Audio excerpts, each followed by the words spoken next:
Two Nights Talk is back.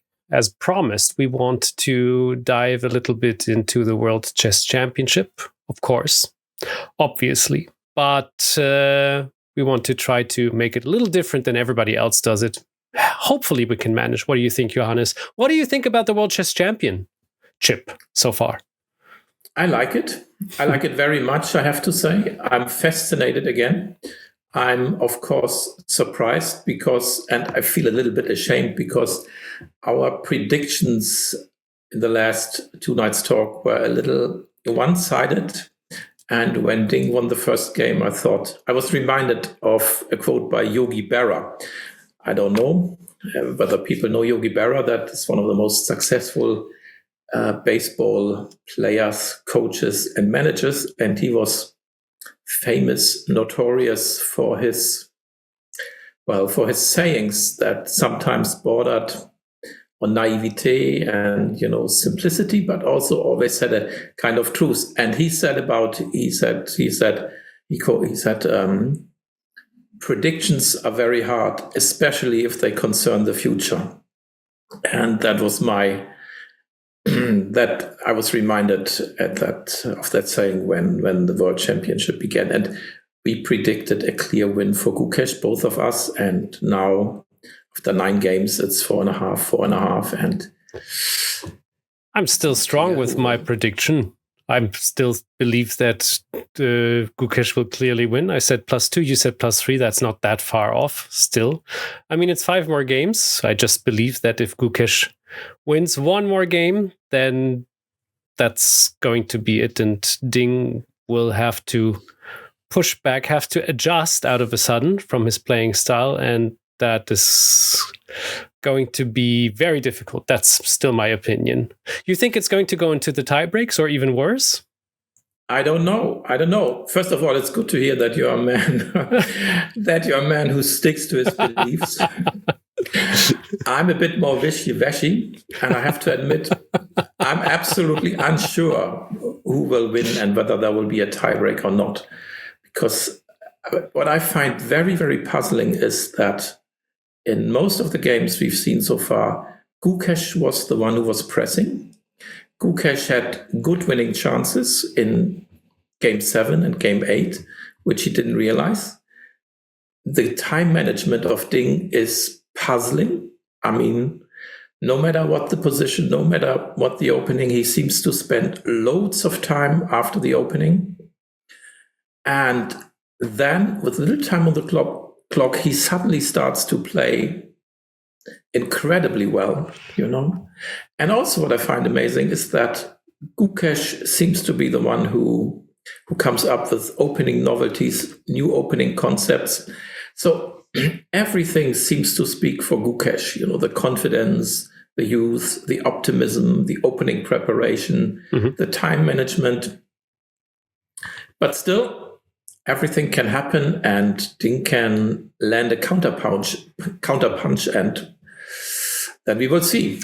We will see. What we will see right now is a nice little position you have chosen for the viewers to guess. Again, at the end of the show, we will reveal it. And even I, as this little amateur chess player as I am, noticed this position. So I will share the screen. So let me say a few words about the position. Probably most of you will know this position. It's one of the most famous positions in the history of World Chess Championships. It's white to move and win. Of course, obviously it's white to move. Otherwise, black would mate with Queen F1 or Queen G2 or Rook A1. So yeah, Rook A1 is a bit more difficult again, right? Because of Rook A1 is not made. Yeah, right. Yeah. You're right. So I was too optimistic again. So white has to do something. Yeah, and this is a World Championship game, and it has to do with tiebreak. So feel free to puzzle, but I think most of you will know this position. And if you don't know the position, you will probably enjoy seeing this as a tactical puzzle. Indeed, yeah. And I was puzzling myself, and I found it, and I was puzzled. Now let's talk about tiebreaks for a bit. Tie breaks. Yeah, what to say about tie breaks? Did you know when the tie break system was introduced? I don't. It was in 2006. I looked it up, I have to say, because in previous times when the match was tied, the reigning champion kept his title. Easy as that. Imagine a football game would end like that. Easy as that. So in 2004, Liko and Kramnik played the World Championship match. This ended in a 7-7 tie, and Kramnik, as reigning champion, kept his title. 2 years later, he played against Topalov, and this was the first time a tiebreak was introduced and played. And also played. So it's like World Championships. How many tiebreaks have there been in the World Chess Championships so far since 2006? I think there were 5. That's quite a lot, actually. It was Kramnik Topalov, it was Arne Gelfand, it was Carlsen twice against Kayakin and Caruana, and the last time it was Nepomniachtchi against Ding. Yeah. So we have 5 tiebreaks, and 4 times the reigning champion won the tiebreak. So they could have just left the rule as it is. Indeed, they could. Yeah, indeed. Cynics could say that. And the thing is that, the 5th tiebreak, Nepomniachtchi was not the reigning champion, and Ding was, in a way, the challenger. So it's not clear how it is. And also interesting is that I know people who say that rapid chess or blitz chess is entirely different from classical chess, so one should not have rapid and blitz tiebreaks. Well, we were already agreeing that if a tiebreak would occur, that Gukesh would probably have difficulties, which leads me to or at least I think that's what I said, because that was a problem for Gukesh for quite some time, which is the time management.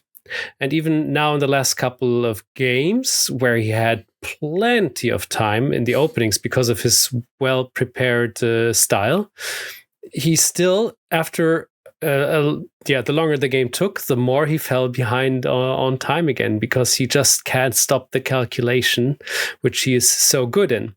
So there's a funny story which I read about his second. And I didn't know even until very recently that his second is Gregor Gajewski. And he was also the second of Vichy Anand in 2004. And he was part of the Chess Academy, Westbridge Anand Chess Academy, to help the youth to get better, and Prague and Erigaisi and all of them were there. Well, he's now the second of Gukesh, and he told the story that during the candidates, where he was also his second, he was working, or was it even before? Yes, it was before the candidates. He was working on the time management. So the way how he did it, this is what he stated in an interview. It's a funny anecdote, but I think it is quite interesting. He said that for every minute that he's over the time management which they have scheduled in front, every minute he's over, that Gajewski has to do 10 push-ups. So it's not like the idea that Gukesh spends time and Gajewski has to do the push-ups. That is it. So he's a scapegoat. The approach was that you are having so much empathy for other people that you wouldn't dare to put me into this troublesome situation to do 10 push-ups. Unless Gajewski he looks very sporty, so maybe he can pull a couple of hundred easily. Who knows? He usually does 20 or 50, so 10, wow. So in the end, he the first time they had this agreement or this bet, Gukesh played against Carlsen and was perfect in his time, and he drew against him. So he was asked after that, what did you think about the most? And he said, actually, I thought about the most how many push-ups Gajewski has to do for every minute I'm over. So that's effective. And I didn't know much about Gajewski, but he seems to be the second If there are a couple of people who are super seconds. Yeah. But I think he is a super second as well. Mm-hmm. Rustam Kazımcanov has a very good reputation. Oh, certainly. He helped Arne to defend and to win his titles. And Gajewski seems to be, all experts seem to agree that the new opening concepts like the Rook E1 system or the F6 system, this is the vintage Gajewski. to quote Carlsen. Yeah. Could be. What are your thoughts about Rapport? Because he is the second of Ding Liren for the second time. What do you mean? What are my thoughts? Rapport is an incredible player and so creative, and it's fun to watch him. And I don't know in how far he influences the choice of openings in the match. Mm-hmm. But it seems to be amazing that they every game they seem to be able to find a different opening. It's not like in previous World Championship matches where one opening was discussed ad nauseam, but they seem to change all the time. I think the worst was the match between Alekhine and Capablanca 1927 in Buenos Aires. I don't know how many games they played, 34 or 36? I think 34. Quite some. And in 33 games, they played the Queen's Gambit declined. So either with white or with black. And I thought, this is a bit boring. Now I want to know which was the one single game, which was the other opening, and which opening was it? I don't know. I think something. So you at home have to figure that out. Check out the ChessBase database, please. Yeah. But can I say one more word about tie breaks and the idea that Ding is a favorite in tie breaks? This is based on the assumption that Gukesh is a calculator, and that therefore he is not as good in rapid and blitz because you have to rely more on your intuition than on your calculation. But I think the pressure is enormous, and I don't think this will play such a big role. So I don't see any favorite when it comes down to a tiebreak. I don't see Ding as a favorite. You play. Interesting. Well, maybe not the favorite, but at least head-to-head, because before in the classical, the worldwide assumption was very often that the Ding is the underdog almost in this world chess, in the classical games. And now it adjusted. And it's also very, very, I find this puzzling because Ding, even if he has good positions, he seems to be content to make a repetition of moves. He doesn't seem to press for a win. And I wonder whether this is because he wants to go to the tiebreak, because he hopes that he has better chances there, or whether he's afraid in each and every game and is happy with the draw because the tension is too high,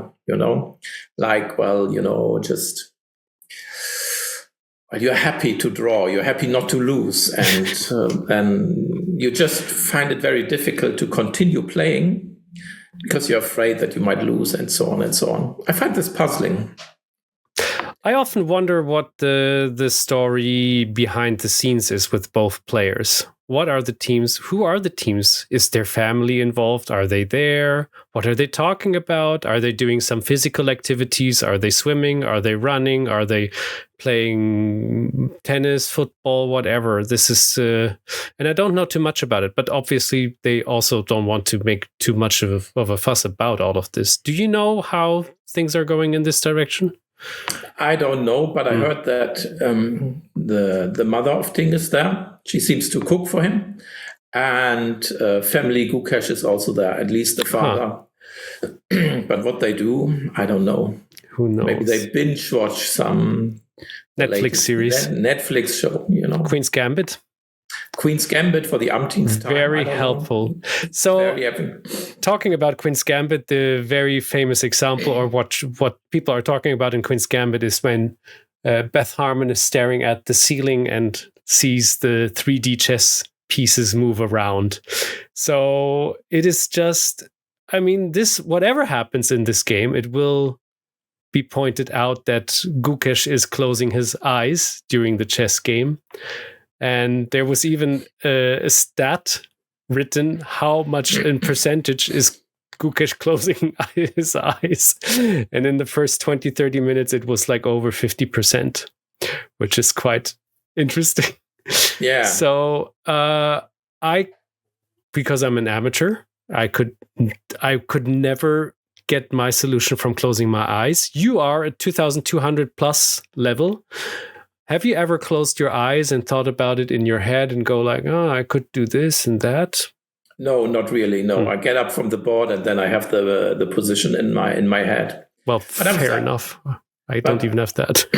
But I sometimes wonder whether he actually thinks about the position or whether he kind of tries to calm himself or so on and so, like meditating before the game, during the game, finding calm and so on.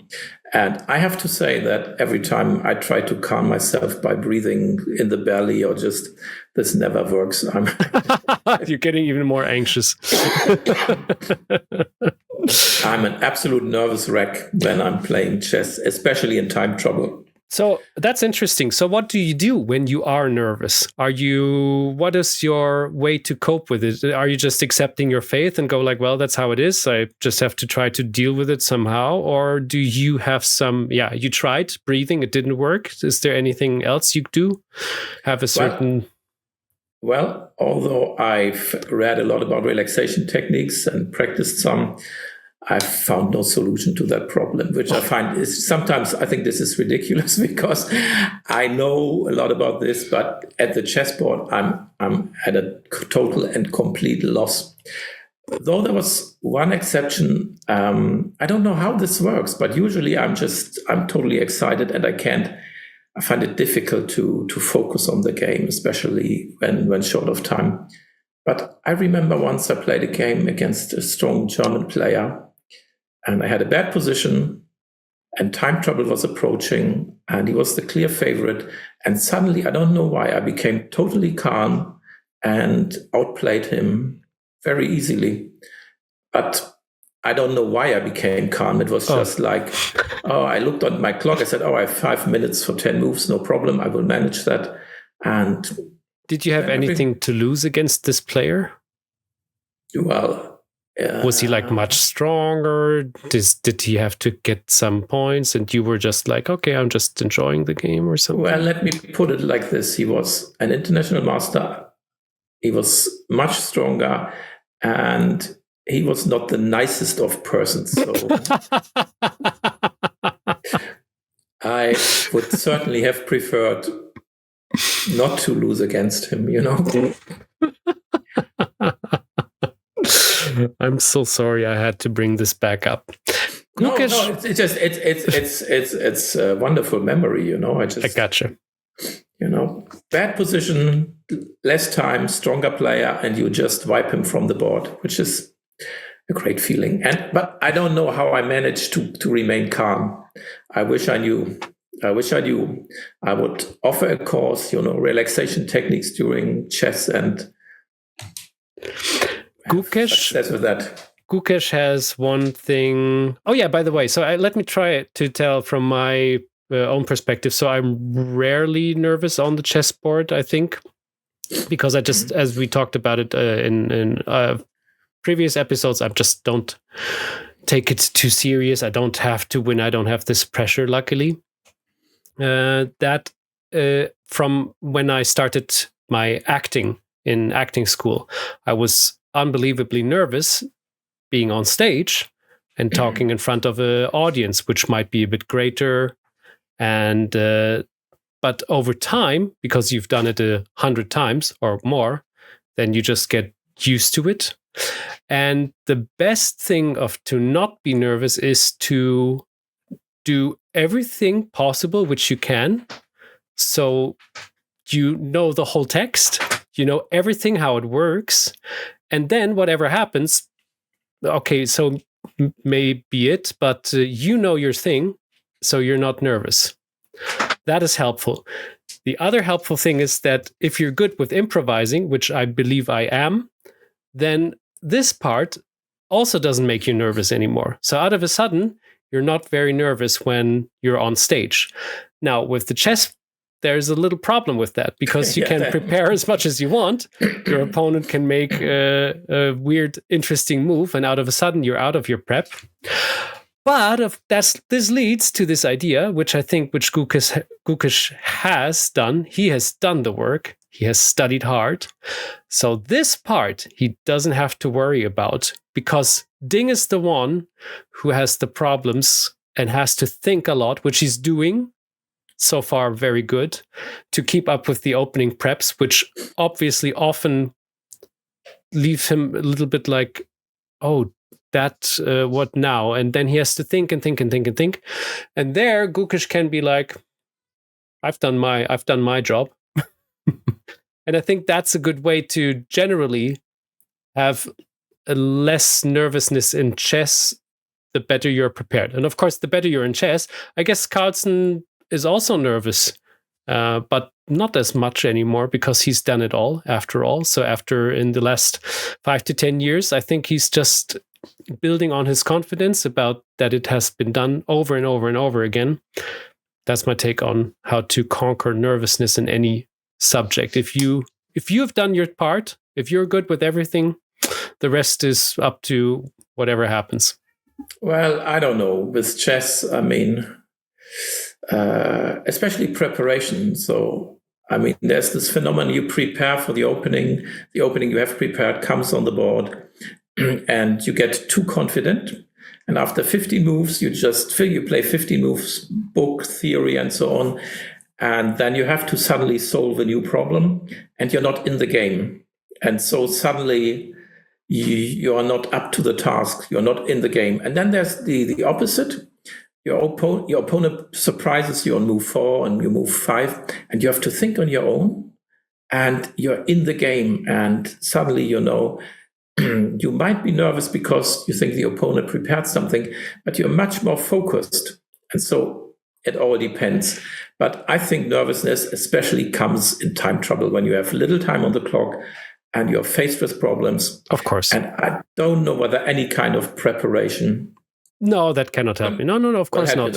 But of course, what can help you is if you're just one of the best chess players in the world, then you are having a certain confidence that because you had those situations 1,000 times already, so that makes you less nervous than maybe your opponent who is not as good as you, because you know the tactics, you know how to play those positions, you know that you will grind and work on this position even if it's an equal endgame. All those things are playing a big role in this too.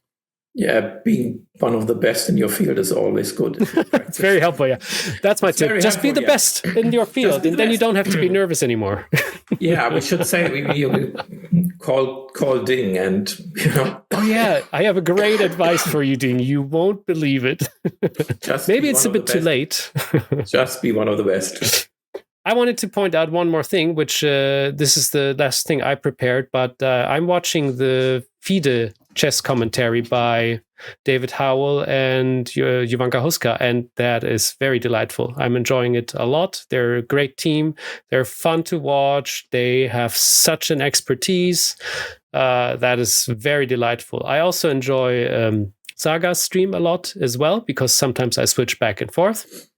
That is, as always, he's doing just an amazing, incredible job. But I just wanted to point out the FIDE stream is a lot of entertaining things to see in the chess world, and all around too.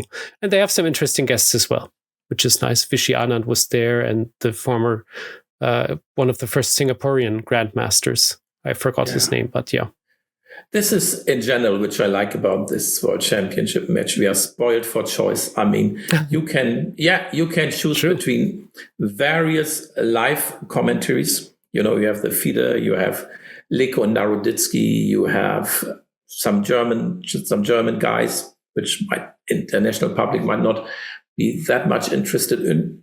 And also you have recaps, also spoiled for choice.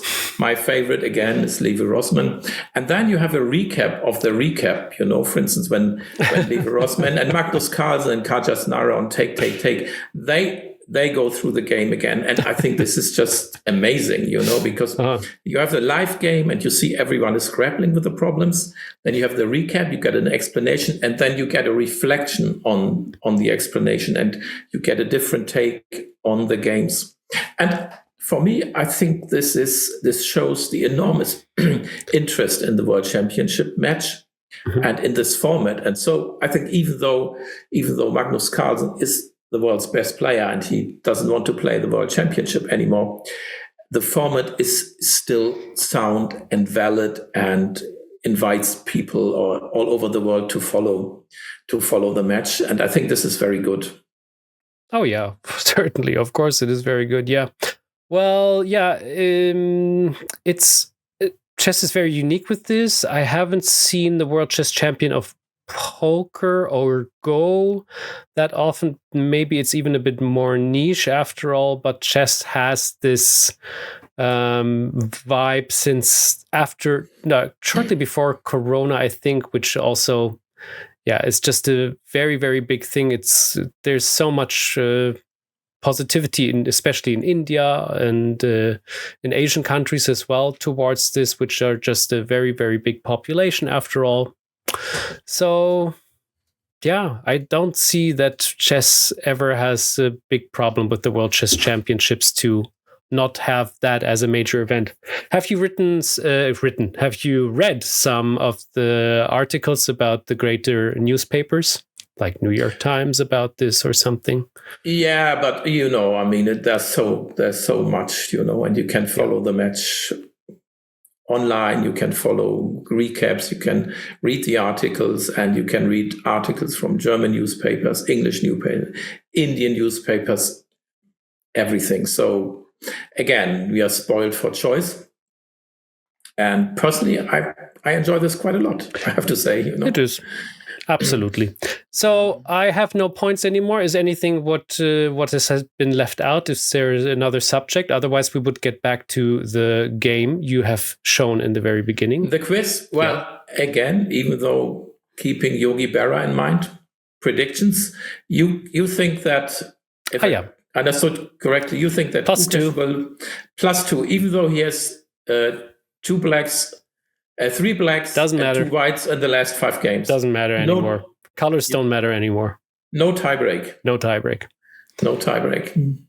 Well, actually, I think it will either be a tiebreak or I think Ding will win, because in one of the games, Gukesh will press too much, too much, and then Ding will counter and will win.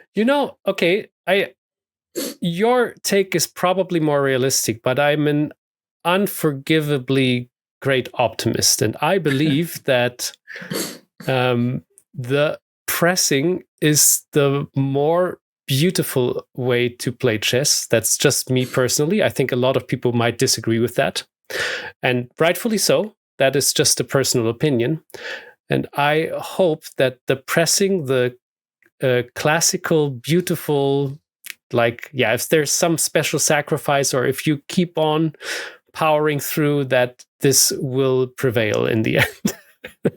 Maybe that's why I have a secret hope more than it is realistic about Gukesh. Well, computers see it differently. Just like that, you attack and you sacrifice and you press, and the computer says, well, looks good. What are you doing? But it's bad. Yeah. So yeah.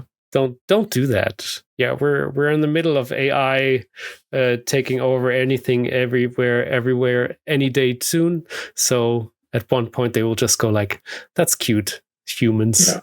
They're doing so sweet stuff with this pressing and being aggressive at chess. Yeah, but that's how you do it, actually. All right, let's take a look at the game again, please. So, and I know this position, but I didn't immediately know from whom it was. But then I thought a little bit, and then I remembered. And you at home probably found it like this, or you also had to think a little bit. And it was, you give the reveal. It was your position after all. And you tell something about it, please. I wish it would have been my position, and I wish... and I wish it would have been a World Chess Champion decider. And I wish I would have been able to see the move that White played. This is the 4th game of the rapid tiebreaks between Carlsen and Kayakin World Championship match 2016. And the first 2 games of the tiebreak ended with a draw. Then Carlsen won the 3rd game, and in the 4th game, Kayakin had to win. But in this game, Carlsen won, and he played the move Queen to H6 check, which gives Black a choice between King H6, Rook H8 mate, or G takes H6, Rook takes F7 mate. And so Carlsen had the honor and the privilege to defend his World Championship title with a queen sacrifice. Yeah, I mean, what a fairy tale, right? Yeah, and this speaks. I mean, chess speaks for itself. Yeah, and doubters of the tiebreak system might think, okay, this is just a beautiful finish of an interesting game. But there's so much more to it.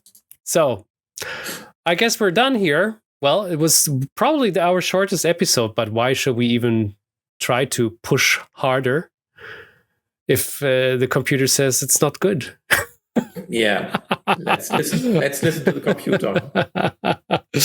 And with this, I wish all of you a very enjoyable rest of the World Chess Championship. And then, of course, we will have a final recap about this show, I'm pretty sure, at least. Next week, 2 nights talk. So 5 more games. So, then there's tiebreak, so maybe not next week. Who knows? Who knows? We will know soon. We will know soon, yeah. Okay, thanks for listening. Thanks for watching, and see you soon. Bye-bye.